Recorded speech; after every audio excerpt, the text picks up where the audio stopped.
si kafilah hati percaya perbuatan sihir pandu menjipelah silana Allah kafir celaka lupa terbangkan hati Nabi bertanya tanda musibah yang tak besar boleh dilangit di tengah Nabi bertanya dipuji pemulia dan sampai tadi bulan dijamah ayat terkenal di dalamnya jika bersinar jika kabar ayat barulah di dalamnya Nabi Muhammad peturi droh ilahi kasih Rabbana punya dari tergolong ada Assalamualaikum Allah tercinta lupa tambah Nabi bertanya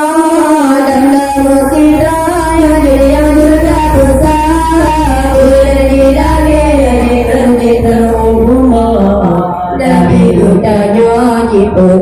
mulia dan sampai pada bulan ditambah ayat terjemah di dalamnya jika bersinar jika kabar ayat barulah di dalamnya Allah berpuja dunia awal pun berpuja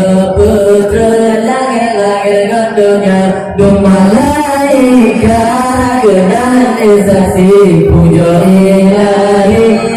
Rabbi zakira lupa tertangkan Nabi berjaya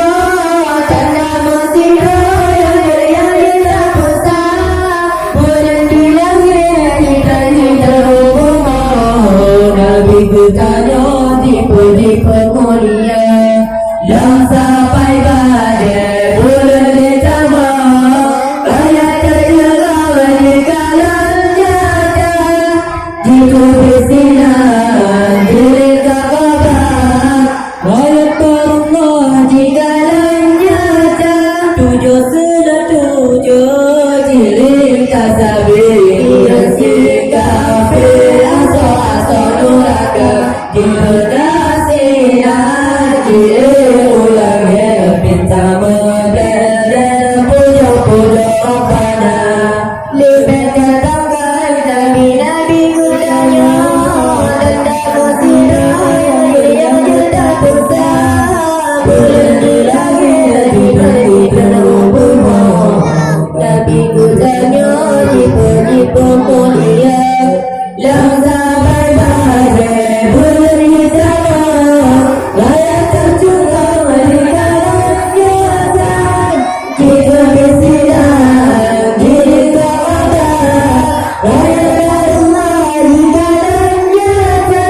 dan mujizat Nabi Muhammad si kafilah dan haji percaya perbuatan sihir mandu dibuka silana Allah kafir celaka lupa terpangkat Nabi bertanya tanda musibah yang tak besar bulan di langit di terumur Nabi bertanya dipuji pemulia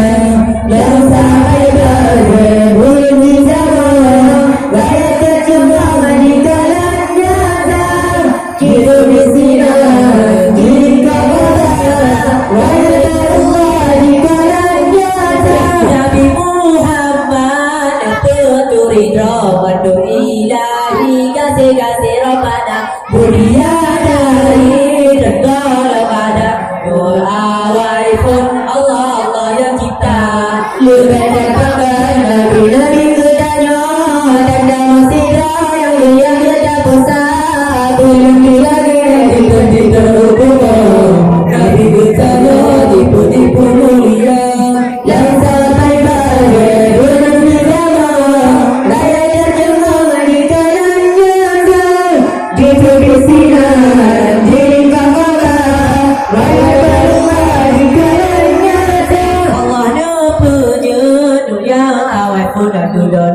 Dunia langit-langit nandonya Dumalaika Dunia saksi pujo ilahi Rabbi Rabbi Zulkira Dia bersabda Nabi Nabi